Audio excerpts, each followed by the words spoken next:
قرآن کے تعلق سے یاد رکھیے، بہت ساری بار یہ بات دیکھی گئی ہے کہ لوگ قرآن کے تعلق سے، اس کے فضائل کے تعلق سے بہت ساری باتیں کہتے ہیں، لیکن بہت ساری مرتبہ وہ باتیں قرآن کے فضائل، فوائد، فائدوں، بینیفٹس کے تعلق سے بولتے ہیں جو سنت سے ثابت ہی نہیں۔ مطلب قرآن کے اگر فضائل، اس کے فائدے اٹھانا ہے، یا تو قرآن بتائے کہ اس کے کیسے فائدے اٹھائے جائیں گے، یا تو سنت نبوی میں، مطلب نبی اکرم صلی اللہ علیہ وسلم حدیث میں بیان کریں کہ قرآن کے یہ فضائل ہیں۔ لیکن آج ہم دیکھتے ہیں ہمارے پاس قرآن کے تعلق سے اتنی لا علمی ہے، اس پر ایمان لانے کے بعد جو اس کے حقوق ہیں کہ اس کو پڑھا جائے، اس کو سمجھا جائے، اس پہ عمل کیا جائے، اس کو دوسروں تک پہنچایا جائے، یہ تمام چیزوں سے ہماری زندگی اللہ رحم کرے خالی نظر آتی ہے۔ مطلب ایمان لانے کی جہاں تک بات ہے، بلیف کی جہاں تک بات ہے، تو ہم دعویٰ کرتے ہیں قرآن پہ ہم ایمان لائیں، لیکن باقی حقوق ترک کر دیتے ہیں۔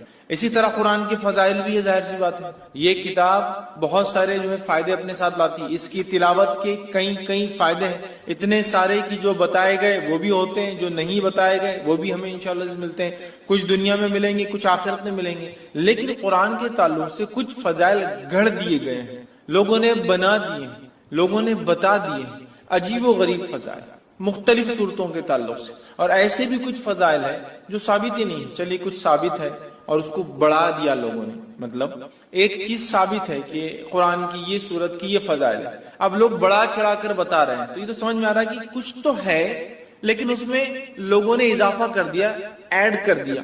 حالت یہ ہے کہ کچھ بھی نہیں ہے جہاں، وہاں بھی اتنے ایڈیشنز کہ عجیب و غریب باتیں کہ یہ صورت کو اتنی بار پڑھ لے تو یہ فائدہ، وہ صورت کو اتنی بار وہ کر لے تو اس کا یہ فائدہ، یہ کام اتنی بار کر لے، یا یہ صورت یہ آیت کو پڑھ لے تو فلاں فائدہ، جو کہ ثابت نہیں ہے۔ دیکھیے قرآن یقیناً مومنوں کے لیے شفا ہے، جیسے کہ اللہ رب العزت نے خود قرآن نے بیان کیا، وَنُنَزِّلُ مِنَ الْقُرْآنِ مَا هُوَ شِفَاءٌ وَرَحْمَةٌ لِّلْمُؤْمِنِينَ، کہ ہم نے قرآن کو نازل کیا جس کے اندر شفا اور رحمت ہے مومنوں کے لیے۔ تو قرآن نے تو خود واضح کر دیا اس میں شفا بھی ہے اور رحمت بھی، لیکن وہ شفا کیسے حاصل کرے اور رحمت کیسے ملے، یہ میں اور آپ تو نہیں طے کر سکتے نا۔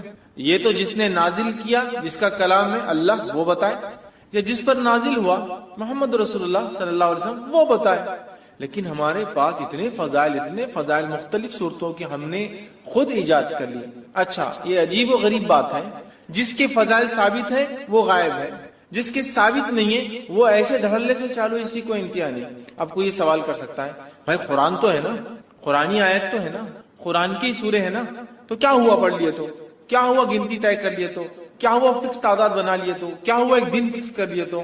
میرے بھائی، ایک دوا جب ڈاکٹر لکھتا ہے تو وہی بتاتا ہے کہ اس کا استعمال کیسے کیا جائے، میں دوا ہی تو ہے نا، ہے طریقہ بھی بتایا جائے۔ تو قرآن ہے، یقیناً شفا ہے، رحمت ہے، برکت ہے، مغفرت ہے، دنیا اور آخرتی کامیابی ہے، لیکن یہ کامیابی کے لیے، یہ شفا، یہ رحمت، یہ برکت، یہ مغفرت کے لیے مجھے اور آپ کو اس کتاب کو ویسے ہی فالو کرنا پڑے گا جیسے بتایا گیا۔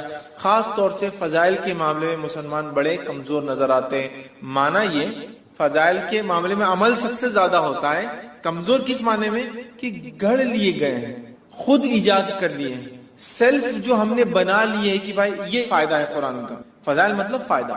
تو اب یہ تو یا تو قرآن بتائے میرا یہ فائدہ، یہ تو حدیث۔ تو بہت ساری قرآنی صورتوں کو ہم لوگوں نے خود بنا لیا ہے کہ اس کے یہ فضائل ہیں، اس کے یہ فوائد ہیں، اس کے یہ بینیفٹس ہیں، اس کے یہ ثمرات ہیں۔ یاد رکھیے، کسی بھی چیز کے فضائل کے لیے یہ ضروری ہے کہ وہ ہمارے دین اور شریعت کا حصہ ہو، ہمیں بتائے گئے ہو۔ قرآن بھی اگر ہے اور اگر کسی مخصوص تعداد میں آپ اس صورتوں کو پڑھتے ہیں تو یہ بھی ضروری ہے کہ وہ ہمیں بتایا گیا ہو کہ ان صورتوں کو ایسی مخصوص تعداد میں پڑھنا چاہیے۔ تو آج میں انشاءاللہ عزیز قرآن کی چند صورتوں، بعض صورتوں کو میں نے اس لیے کہا کہ ہر صورت کے فضائل بیان کرنا ممکن بھی نہیں، میں کم و بیش وہ فضائل بیان کروں گا جو حدیث میں واضح آتے ہیں، کلیئر کہا گیا، صورتوں کے نام لے کر کہے گئے، جیسا کہ سارے قرآن کے فضائل ہیں، مطلب قرآن مجید کے پڑھنے کے فضائل، تو وہ تو کچھ بھی بڑھیا فضائل ہے۔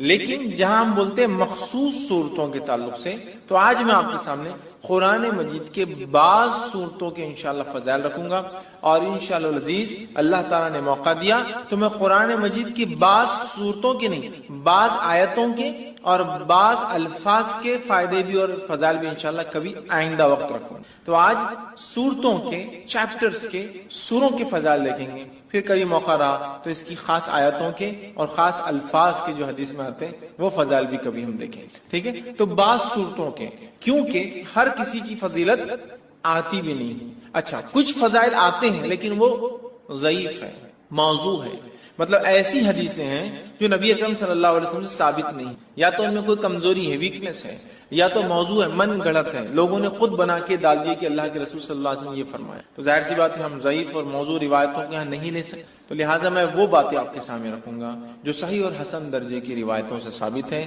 تاکہ ہمیں قرآن مجید کی بعض صورتوں کی فضائل اگر پتہ چلے تو ہم ان صورتوں کو پڑھ کر تلاوت کر کے انشاءاللہ ان سے بینیفٹس اٹھا سکتے ہیں۔ میں بہت سرسری طور سے کچھ صورتیں ایسی جن کی بہت لمبے لمبے فضائل، جیسے کہ سورۃ الفاتحہ، بہت لمبے لمبے، سورۃ الملک، اسی طرح سورہ اخلاص، سورہ فلق، سورہ ناس، بہت طویل ان کے بینیفٹس آتے ہیں، فضائل آتے ہیں، لیکن یقیناً اتنا وقت نہیں ہے کہ میں تمام کے لوں۔ یقیناً صورتوں کی تفسیر میں نے سورہ فاتحہ کی تفسیر رکھی تو اس کے سارے فضائل ماشاءاللہ اس میں رکھے۔ آج میں مختصر چنندہ اہم فضائل کو، اگر ایک صورت ہے جیسے سورۃ الکہف، کئی فضائل آتے ہیں، تو ظاہر سے تو پورے نہیں رکھوں گا، ان میں سے کچھ، تاکہ ہم زیادہ سے زیادہ صورتوں کے آج فضائل دیکھنے کی کوشش کریں کہ ان صورتوں کے کیا فضائل آتے ہیں، خود قرآن نے کیا بیان کیے، اور کچھ فضائل جو احادیث میں آتے ہیں انشاءاللہ جس وہ میں آپ کے سامنے رکھنے کی کوشش کروں گا۔ آئیے سب سے پہلے ہم دیکھتے ہیں سورۃ الفاتحہ، ترتیب میں جائیں گے انشاءاللہ، لیکن ترتیب میں جب ایک حدیث میں کئی صورتوں کے فضائل اگر آئیں گے تو میں پھر اس کو وہیں رکھ دوں گا، وہ صورت کو ہم بعد میں نہیں دیکھیں گے، ٹھیک، ورنہ کوشش کریں گے کہ ہم سیکوینشلی جائیں سورۃ الفاتحہ سے۔ تو سب سے پہلی سورت قرآن کی سورۃ الفاتحہ ہے، اور سورہ فاتحہ کی یاد رکھیے بہت بہت بہت فضیلت ہے، اتنی فضیلت ہے کہ جس کی کوئی انتہا نہیں۔ اس سورت کے نام ہی ہمیں بتا دیں گے کہ اس کی فضیلت کتنی ہے، ٹھیک ہے؟ اس سورت کے ناموں سے ایک نام ہے ام القرآن، قرآن کی ماں، ایک نام ہے سبا مثانی، 7 بار بار پڑھی جانے والی آیت ہے، ایک نام ہے قرآن عظیم، مطلب خود سورہ فاتحہ کو بڑا قرآن کہا گیا ہے، اس کا ایک نام ہے سورہ الحمد، اسی طرح سورۃ الشکر، سورہ دعا، سورہ شافیہ، سورہ الکافیہ، سورہ کنز، شفا والی، کافی ہو جانے والی، خزانہ، ٹھیک ہے، دعا، تعریف، الحمد، کئی نام اس کے آتے ہیں، ان کے نام ہی خود بتاتے ہیں اس سورت کے کتنے سارے فضائل۔ اور فاتحہ اس لیے کہا جاتا ہے کہ اس سے قرآن شروع ہوتا ہے، فاتحہ افتتاح سے لفظ آتا ہے، اس کا مطلب فتح مطلب کھلنا، اوپننگ، تو چونکہ قرآن اس سے کھلتا ہے اسی لیے اس کو سورہ فاتحہ کہا جاتا ہے، قرآن اس سے شروع ہوتا ہے۔ آئیے اس کی فضائل میں سے ایک فضیلت جو آتی ہے وہ یہ ہے، جامع ترمذی کی روایت ہے جو حضرت ابی بن کعب رضی اللہ عنہ فرماتے اور کہتے ہیں رسول اللہ صلی اللہ علیہ وسلم فرمایا کہ اس ذات کی قسم جس کے ہاتھ میں میری جان ہے، سورۃ الفاتحہ جیسی سورت نہ تو توریت میں نازل کی گئی، نہ تو انجیل میں نازل کی گئی، نہ زبور میں نازل کی گئی، یہ 7 آیتیں ہیں جو بار بار پڑھی جاتی ہے، یہی قرآن عظیم ہے اور جو مجھے دیا گیا ہے۔ تو یہاں دیکھیے سورۃ الفاتحہ کی فضیلت میں جو آپ بیان کریں، ایک ایسی سورت ہے جو اس سے پہلے نہ توریت میں نازل ہوئی، نہ زبور میں نازل ہوئی، نہ انجیل میں نازل ہوئی، ٹھیک ہے، اور یہی سبا مثانی ہے، مطلب قرآن نے کہا نا وَلَقَدْ آتَيْنَاكَ سَبْعًا مِّنَ الْمَثَانِي وَالْقُرْآنِ الْعَظِيمِ، اے نبی ہم نے آپ کو 7 بار بار پڑھی جانے والی آیتیں، سبعًا مِّنَ الْمَثَانِي وَالْقُرْآنِ الْعَظِيمِ، اور ایک بڑا قرآن دیا۔ جب پوچھا گیا یہ 7 بار بار پڑھی جانے والی آیتیں اور قرآن عظیم کیا ہے تو کہا سورہ فاتحہ۔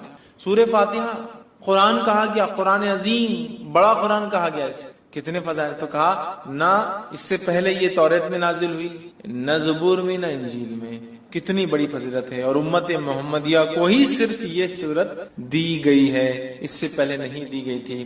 کتنے فضائل ہے سورت کے، اس سے میں سمجھتا ہوں ہم اندازہ لگا سکتے ہیں۔ اسی طرح جو ہے تمام جسمانی جو ہے عوارض کے لیے سورہ فاتحہ پڑھ کر دم کرنا شفا کا باعث ہے، تمام جسمانی کوئی تکلیف انسان کو ہو سورۃ الفاتحہ کو پڑھ کر دم کیا جا سکتا ہے۔ اس کے تعلق سے بخاری کی روایت ہے، ابو سعید خدری رضی اللہ عنہ فرماتے ہیں اور کہتے ہیں کہ ہم لوگ جو ہے سفر میں تھے اور ایک جگہ جو ہے پڑاؤ ڈالا تو ایک لڑکی آئی اور کہنے لگی اس قبیلے کے سرداروں کو بچھو نے جو ہے کاٹ لیا، کیا آپ میں سے کوئی ہے جو اس کو جھاڑ پھونک کرے گا، بچھو کے زہر کو اتارے گا؟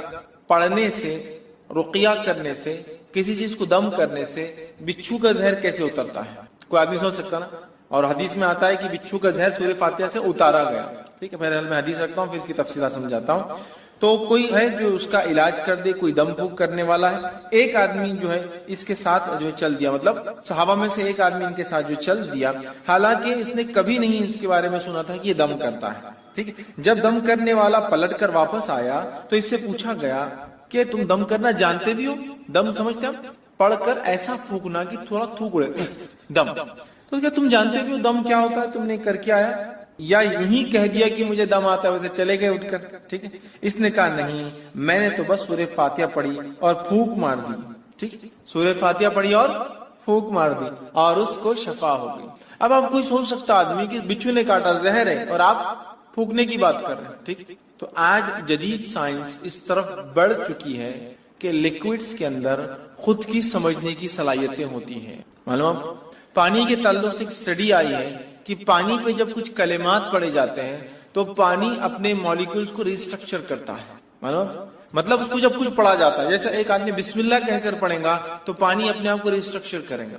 معلوم، وہ آپ کے انسٹرکشنز کو سمجھ سکتا ہے. اب یہ الگ بات ہے کہ ابھی یہ اب ایک سائنٹیفک، ابھی اس کے لیے فیکٹ ایک لمبا وقت ہے، بٹ ابھی ہم کو پتا چل رہا ہے جو سائنس آج کی بتا سکتی ہے، لکوڈز جو ہوتے ہیں ان میں اپنی انڈرسٹینڈنگ ہوتی ہے اور وہ ریسٹرکچر کر سکتے، ری ڈیزائن کر سکتے اپنے آپ کو، سامنے والا کیا پڑھ رہا ہے. اگر اسی بات کو ہم ذہن میں رکھیں، جو آج ایک ابتدا ہے اس فیلڈ کی، ہو سکتا ہے آگے بہت ساری باتیں ہمارے سامنے آئے، یہ ابتدا ہے، تو ہمیں پتا چلتا ہے زہر بھی قسم کا لکوڈ ہے جو اندر جا رہا ہے. جب اللہ کا کلام پڑھ کے انسٹرکشنز مل رہے ہیں تو وہ ایکٹ کرتا ہے، اس میں ریئیکٹ کرتا ہے، ریسٹرکچر کر سکتا ہے اپنے آپ کو. جو زہر ہے وہ شفا میں بھی تبدیل ہو سکتا ہے. واللہ عالم، یہ تو ابھی ابتدا ہے. آگے آگے دیکھیے جو ہے سائنس دنیا کیا کیا ثابت کرتی ہے جو اسلام نے پہلے ہی بتا دیا ہے نا. آج بہت ساری تھراپی جس میں صرف پھونکا جاتا ہے اور سہلایا جاتا ہے. دیکھا آپ مساج، خالی پھونکتے ہیں اور ایسا ایسا یوں کرتے ہیں، ملتے ہیں. صرف مساج نہیں، صرف یوں ملیں گے، سر پہ ہاتھ پھیریں گے، باڈی پہ ہاتھ پھیریں گے اور بولتے ہیں اس سے علاج ہوتا ہے. مطلب جرمنی میں ایک سائنٹسٹ ہے، وہ پاگلوں کا یا لوگوں کا علاج کرتا ہے جن کو مرگی وغیرہ کی بیماری، ایپیلیپسی وغیرہ ہوتی ہے، اور وہ ان کو، حالانکہ نان مسلم ہے، کرسچن ہے، تجوید کے ساتھ قرآن پڑھاتا ہے اور اس کی تجزیے کے مطابق، اس کے ایکسپیریمنٹس کے مطابق وہ کہتا ہے اللہ لفظ کو جو تجوید کے ساتھ پراپرلی برابر ادا کیا جائے، ایسا آدمی پاگل نہیں ہوتا. وہ مسلمان نہیں ہے، لیکن اس کی تھراپی کہتی ہے کہ یہ لفظ کو صحیح بولنے سے مینٹلی آدمی اچھا رہتا ہے. سبحان اللہ. ٹھیک ہے، تو بہرحال تو زہر کا اتارا ہے، اس لیے میں نے کہا کہ جسمانی بیماریوں کا اس کے اندر علاج ہے. اسی طرح سورۃ الفاتحہ کی فضیلت یہ، جادو، جن، مرگی یا کسی پر سایہ یا کسی چیز کا اثر ہو، بیماری اگر کسی انسان کو ہو اور صبح اور شام جو ہے 3 مرتبہ سورہ فاتحہ پڑھ کر دم کی جائے تو اس کو شفا مل جاتی ہے. جادو، کوئی اثر، آصف جس کو کہتے ہیں، ٹھیک ہے، مرگی، ایپیلیپسی، اس جیسی کوئی بھی بیماری ہو انسان کو، اگر سورۃ الفاتحہ صبح اور شام 3 مرتبہ پڑھ کے دم کی جائے تو اس کو فائدہ ہوتا ہے. جس کے تعلق سے ابو داؤد کی روایت ہے، ایک لمبا واقعہ ہے. خارجہ بن سلت رضی اللہ عنہ کا جو اس کے راوی، وہ کہتے ہیں کہ ان کے چچا نے روایت کیا کہ وہ ایک سفر میں تھے اور وہ ایک جگہ سے گزرے جہاں ایک آدمی کو لایا گیا جو زنجیروں میں جکڑا ہوا تھا، مطلب اس کو باندھا ہوا تھا رسیوں وغیرہ میں.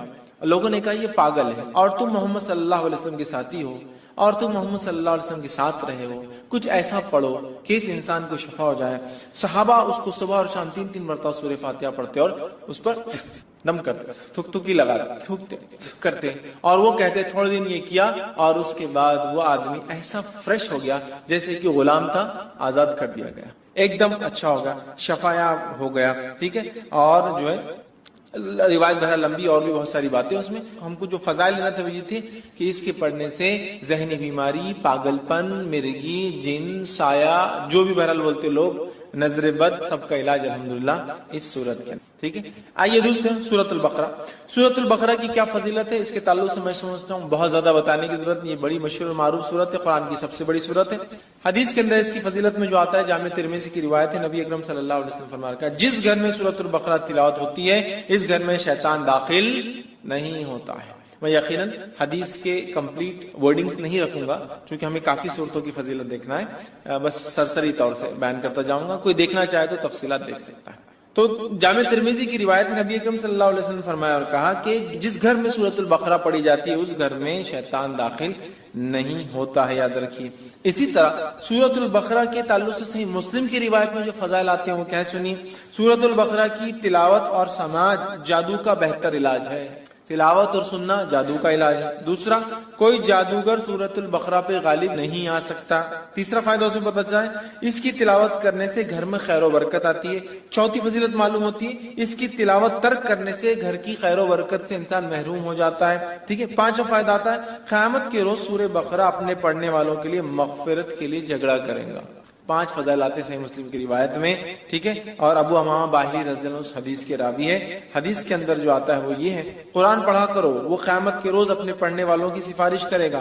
خصوصاً 2 روشن صورتیں تلاوت کرو، سورۃ البقرہ، سورہ آل عمران، ٹھیک ہے۔ قیامت کے روز یہ اس طرح قطار میں آئیں گی جیسے بادل آتے ہوں، یا 2 سائبان، مطلب 2 سائبان ہے یا پھر بادلوں کے جیسے ہی سایہ لے کر آئیں گے، ٹھیک ہے، یا جیسے قطار میں اڑنے والے پرندوں کی طرح یہ جو ہے آئیں گے اور اپنے پڑھنے والے کی طرف جھگڑا کریں گے۔ سورہ بقرہ اور سورہ آل عمران کی اللہ ان کی مغفرت کرو، ان کو معاف کر دو، تو جھگڑا کریں گے، تو انہیں پڑھا کرو، ٹھیک ہے۔ ان کا پڑھنا باعث برکت ہے اور اس کا چھوڑنا باعث حسرت ہے، خیر و برکت چھین جاتی ہے اور جادوگر اس کا مقابلہ نہیں کر سکتے۔ 5 فضیلت ایک پورے قرآن کی بھی ہے۔ سورہ بقرہ اور سورہ آل عمران کا خاص نام لیا گیا، 2 نمبر اور 3 نمبر کا سورہ قرآن کا یہ، ٹھیک ہے۔ اسی طرح شیطان گھر میں داخل نہیں ہوتا ہے، جادو کا اثر ختم ہو جاتا ہے۔ اب اگر جادو ہو گیا ہے یا شیطان اندر آ گیا تو بھاگ بھی جاتا ہے اس کے پڑھنے سے۔ مطلب ایک تو اندر نہیں آنے دینا، ایک تو جادو ہوگا تو علاج کرنا، اور ایک آگے تو ہکالنا، تینوں کام ہو سکتے ہیں سورہ بقرہ سے۔ سنیے، حدیث کے اندر روایت ہے، حاکم کی روایت ہے، نبی اکرم صلی اللہ علیہ وسلم نے فرمایا اور کہا، ہر چیز کی ایک چوٹی ہوتی ہے، قرآن مجید کی چوٹی اور فضیلت اور عظمت کے اعتبار سے سورۃ البقرہ اس کی چوٹی ہے، پیک ہے، اس کی پیناکل ہے اس کا، ٹھیک ہے۔ جس گھر میں سورہ بقرہ پڑھی جاتی ہے شیطان سنتے ہی اس گھر سے بھاگ جاتا ہے۔ جس گھر میں سورۃ البقرہ پڑھی جاتی ہے شیطان سنتے ہی بھاگ جاتا ہے۔ ایول، برائی جتنی بھی ہے شیطان لاتا ہے نا، گھر سے بھاگ جاتی ہے، ٹھیک ہے۔ آئیے تیسرا سورہ آل عمران۔ سورہ آل عمران کے تعلق سے آتا ہے، قیامت کے روز، جو ہم نے پیچھے جو روایت دیکھی اس روایت میں تفصیلات آ چکی تھی صحیح مسلم کی روایت کے اندر، جہاں نبی اکرم صلی اللہ علیہ وسلم نے فرمایا، 2 قطار، یا تو پرندوں کی، یا تو 2 سائبان، درخت جو بڑے سائیدار ہوتے، یا تو بادلوں کے جیسی 2 صورتیں آئیں گی اور اپنے پڑھنے والے کی سفارش، بلکہ جھگڑا کریں گی ان کے لیے، نور ثابت ہوں گی ان کے لیے۔ اور روز قیامت جب کوئی سایہ نہ ہوگا تو 7 تو عرش میں ہے، اس کے علاوہ جن کو سایہ ملے گا ان میں سورۃ البقرہ اور سورہ آل عمران پڑھنے والے بھی، اور یہ 2 نور جیسے ثابت ہوں گے، ٹھیک ہے۔ تو سورہ آل عمران بھی اس میں شامل تھا، یہ نور جیسی ثابت ہوں، سایہ درخت جیسی ثابت ہو۔ یہ اس کے بڑے فضائل یاد رکھیے سورۃ آل عمران کے، اور یہ لڑیں گی، یاد رکھیے لڑیں گی۔ آئیے حدیث کے الفاظ سن لیجیے۔ نبی اکرم صلی اللہ علیہ وسلم کو، یہ مسلم کی روایت ہے، کو فرماتے ہوئے سنا ہے کہ قیامت کے روز قرآن مجید لایا جائے گا، اور جو لوگ قرآن پر عمل کرتے تھے وہ بھی لائے جائیں گے۔ سورہ بقرہ اور سورہ آل عمران آگے ہوں گے۔ اس کے بعد نبی اکرم صلی اللہ علیہ وسلم نے ان دونوں صورتوں کی 3 مثالیں دی جنہیں میں آج تک نہیں بھولا۔ راوی کہتے ہیں اور وہ فرماتے ہیں، وہ دونوں صورتیں بادل کے 2 ٹکڑوں کی طرح ہوں گی، مطلب سایہ دیں گی۔ 2 کالے رنگ کی جو چھتریاں ہوں گی جن میں روشنی چمک رہی گی، بادل جیسی ہوں گی، 2 چھتریاں ہوں گی ان میں روشنی بھی چمک رہی ہوں گی، ٹھیک ہے۔ اور 2 قطاریں پرندوں کی ہوں گی اور وہ اپنے صاحب کی طرف جو ہے جھگڑیں گی۔ 2 قطاریں پرندوں کی طرح ہوں گی اور وہ اس کو پڑھنے والوں کے لیے جھگڑا کریں گی اللہ سے۔ تو یہ 2 صورتیں بڑی اہم ہیں، سورہ بقرہ اور سورہ آل عمران۔ سورہ فاتحہ کی فضیلت ماشاءاللہ ہم دیکھ چکے ہیں۔ چوتھی جو ہم دیکھیں گے صورت وہ ہے سورہ ہود۔ اب بیچ بیچ میں بہت ساری صورتیں ہم چھوڑ چکے ہیں، ان کی بہت ساروں کی فضائل ثابت نہیں ہوتے ہیں، ٹھیک ہے، اس لیے ہم چھوڑتے چلیں گے۔ اس لیے بعض میں نے کہا جو بہت اہم ہے، اور بہت ساروں کے تعلق سے میں نے جیسا کہا کہ بہت ساری ضعیف روایتیں آتی ہیں تو میں وہ نہیں رکھوں گا آپ کے ساتھ، ٹھیک ہے۔ سورہ ہود کو ہم دیکھتے ہیں۔ سورہ ہود کی یاد رکھی بڑی فضیلت ہے، اور سورہ ہود کے تعلق سے جامع ترمذی کی روایت ہے، جو باتیں ہمیں پتہ چلتی وہ یہ ہے کہ سورۃ الہود سورہ نمبر 11، سورہ واقعہ سورہ نمبر 56 56، سورہ مرسلات سورہ نمبر 77 77، سورہ نبا سورہ نمبر 78 78، سورہ تکویر سورہ نمبر 81 81 جو ہے، ان صورتوں کی ایک ہی حدیث میں ایک ساتھ فضائل آتے ہیں۔ 5 صورتوں کی کیا فضائل ہے؟ عبداللہ ابن عباس رضی اللہ عنہ اس کے راوی کہتے ہیں، ابوبکر صدیق رضی اللہ عنہ نے عرض کیا، یا رسول اللہ صلی اللہ علیہ وسلم، آپ بوڑھے ہو گئے ہیں، مطلب نبی اکرم صلی اللہ علیہ وسلم کے سر میں کچھ بال سفید نظر آنے لگے تھے، حالانکہ انس بن مالک رضی اللہ عنہ کہتے ہیں آپ کے بہت کم بال سفید تھے اور آپ تیل لگانے سے چھپ جایا کرتے تھے۔ تو اللہ کے رسول صلی اللہ علیہ وسلم سے ابوبکر صدیق نے پوچھا رضی اللہ عنہ، کیا بات، بہت سارے بال آپ کے سفید نظر آئے؟ تب اللہ کے رسول صلی اللہ علیہ وسلم فرمایا، مجھے سورہ ہود، سورہ واقعہ سورہ مرسلات، سورہ نبا، سورہ تکویر نے بوڑھا کر دیا ہے. مطلب یہ صورتیں قیامت کا منظر پیش کرتی، یہ صورتوں نے قوموں کے واقعات پیش، یہ صورتوں نے قوموں کے ایمان نہ لانے پر کیسے عذابات آئے. سورہ ہود پڑھیا، کتنی قوموں کے واقعات، نوح علیہ السلام کا واقعہ، صالح علیہ السلام کا واقعہ، شعیب علیہ السلام کا واقعہ، ہود علیہ السلام کا واقعہ ہے نا، کتنے واقعات. تو ان واقعات نے، ان قصوں نے، ان باتوں نے، جو واقعات یہاں ہوئے ہیں، جو قوموں کے ساتھ سلوک ہوا ہے، میری قوم بھی ایمان نہیں لا رہی، ان کے ساتھ بھی یہ ہو سکتا ہے نا، میرے بعد کے لوگ. تو اللہ کے رسول صلی اللہ علیہ وسلم یہ صورتیں نازل ہوئی تو آپ غور کر کے، فکر کر کے، سوچنے کی بنیاد پر آپ کے بال جو ہے سفید ہونے لگے. لیکن اس سے ایک بات جو پتہ چلی وہ یہ ہے، یہ وہ صورتیں ہیں جن کے پڑھنے سے آخرت کی فکر پیدا ہوتی ہے. یہ اس کی فضیلت ہے. آخرت کی فکر اور ایکسٹرا آرڈنری فکر کرنے سے آدمی بوڑھا ہونا شروع ہو جاتا ہے. بولتے ہیں لوگ ارے وقت سے پہلے بال سفید ہو، کیا فکریں ہیں تم کو؟ بولتے ہیں آخرت، اور آخرت بڑی اہم چیز ہے، یاد رکھیں. تو 5 صورتیں اس میں آگئے. اسی طرح جو ہے سورہ بنی اسرائیل دیکھیں گے ہم، سورہ نمبر 17. سورہ بنی اسرائیل کے تعلق سے یاد رکھیے یہ بڑی اہم صورت ہے، اور نبی اکرم صلی اللہ علیہ وسلم کے تعلق سے جامع ترمذی کی روایت ہے. یوں آتا ہے، عائشہ رضی اللہ عنہا فرماتی اور کہتی ہیں نبی اکرم صلی اللہ علیہ وسلم اس وقت تک نہیں سوتے تھے جب تک سورہ بنی اسرائیل اور سورہ الزمر، سورہ زمر، سورہ بنی اسرائیل سورہ نمبر 17، سورہ الزمر سورہ نمبر 39، سورہ الزمر کی تلاوت نہیں کر لیتے تھے. نبی اکرم صلی اللہ علیہ وسلم نہیں سوتے جب تک کہ 2 صورتوں کی تلاوت نہ کرتے، سورہ بنی اسرائیل، ٹھیک ہے، یا سورہ اسراء سورہ نمبر 17، اور دوسرا آپ فرماتی ہو کہتے سورہ الزمر، سورہ زمر سورہ نمبر 39 نمبر کا. یہ 2 کی جب تک تلاوت نہ کرتے جب تک آپ سوتے نہیں تھے، یاد رکھیں. ٹھیک، تو اس سے پتہ چلا نبی اکرم صلی اللہ علیہ وسلم جس سورت کی تلاوت کر کے سو رہے ہیں یقیناً وہ سورت بڑی اہمیت کی، بڑی بڑی بڑی اہمیت کی حامل ہے. ٹھیک ہے، تو یہ 2 صورتوں کے تعلق سے آتا ہے کہ آپ سونے سے پہلے اس کو تلاوت کیا کرتے ہیں. آئیے آگے بڑھتے ہیں. سورہ نمبر 18 سورہ کہف دیکھتے ہیں. سورہ کہف بڑی مشہور اور معروف صورت ہے. صرف اگر اتنا کہہ دوں کہ نبی اکرم صلی اللہ علیہ وسلم نے تاکید کی کہ جمعہ کو پڑھا کرو ایوری فرائیڈے، تو میں سمجھتا ہوں اتنا ہی ہمارے لیے کافی. بٹ اس کے کئی فضائل آتے ہیں الحمدللہ. سورہ نمبر 18 سورہ کہف کی جو فضیلت آتی ہے وہ یہ ہے، جو شخص اس کی ابتدائی 10 آیتوں کو حفظ کر لیں گا اور تلاوت کریں گا دجال کے فتنے سے محفوظ رہیں گا، دجال کے فتنے سے محفوظ رہیں گا. اور سورۃ الکہف کی ابتدا میں نوجوانوں کا واقعہ آتا ہے جو اپنے وقت کے بادشاہ کے فتنے سے محفوظ رہے، جس نے اپنے آپ کو معبود، رب، گاڈ ڈکلیئر کرے. پورا واقعہ نا اصحاب کہف، دا پیپل آف دا کیو، غار والے لوگ ہیں نا، پورا واقعہ اسی سے لفظ سورت کا نام بھی کہف آتا ہے. سورہ نمبر 18 جو اس کی 10 آیتوں کا حفظ کر لیں گا اور اس کی تلاوت کریں گا فتنہ دجال سے بچ جائیں گا. اور آپ کو پتا ہے فتنہ دجال کیا ہے؟ فتنہ دجال وہ فتنہ ہے جس کے تعلق سے حدیث میں آتا ہے کہ آدم علیہ الصلوۃ والسلام اور نوح علیہ الصلوۃ والسلام نے اپنی قوم کو اس سے ڈرایا، حالانکہ ان کے زمانے میں آنے والا نہیں تھا، آخری نبی کے آئے تک نہیں آنے والا تھا، ہے نا، اور آخری نبی کے دور میں بھی نہیں آنے والا تھا، ان کے امتیوں میں آنے والا تھا. اور وہ بھی ہر امتی پہ نہیں آنے والا تھا، جو زمانے کے آخری وقت میں رہیں گے، جو ایمان کے اعتبار سے بڑے کمزور ہوں گے، تو ان میں جو مضبوط ہوں گے وہ بچ جائیں گے. ٹیسٹ ہوں گا ایک طرح سے، امتحان. تو فتنہ دجال کا فتنہ وہ فتنہ ہے کہ آدم علیہ السلام، نوح علیہ السلام نے، اور حدیث میں آتا ہر نبی نے اپنی قوم کو اس سے ڈرایا. اور جب اللہ کے رسول صلی اللہ علیہ وسلم نے علامت قیامت بیان کی نا، حدیث میں آتا، راوی کہتے ہیں فجر کی نماز کے بعد نبی اکرم صلی اللہ علیہ وسلم نے کہا کہ میں تم سے نہ کہتا تھا دجال کے بارے میں، تمیمت داری جو کرسچن تھے، عیسائی تھے، وہ آج میرے پاس پہنچے 1 مہینے کے سفر کے بعد، اور انہوں نے مجھ سے ایک واقعہ بیان کیا، چونکہ وہ ایمان بھی لائے ہیں اس چیز کو دیکھنے کے بعد، اسلام قبول کر لیا ہے، اور انہوں نے دجال سے ملاقات کی ہے. میں نہ کہتا تھا تم سے. اور اس کے بعد نبی اکرم صلی اللہ علیہ وسلم سناتے گئے. راوی کہتے ظہر کا وقت آ گیا، ہم نے ظہر کی نماز پڑھی، پھر علامت قیامت اب بتاتے گئے. عصر کا وقت آ گیا، ہم نے عصر کی نماز پڑھی، پھر علامت قیامت بتاتے گئے. اور صحابہ کہتے ہیں جب پوری علامتیں آپ نے ہم کو دن بھر میں بتا دی تو ہم اتنے خوف زدہ ہو گئے کہ کسی جھاڑی کے پاس سے جاتے ڈر لگنا شروع، کسی جھاڑ کے پاس سے ڈر لگتا تھا کہ دجال نکل کے آنا جائے. اللہ اتنا ڈرا، دجال اتنی خطرناک. اور اس سے سیفٹی کے لیے صرف 10 آیتیں یاد کرنا ہے، 10 جملے، 10 سینٹنسز یاد کر لو، محفوظ. اب آپ بولیں گے 10 جملوں سے کیسا محفوظ ہو سکتا ہے انسان؟ ہو سکتا 10 جملے کے معنی اور مفاہیم.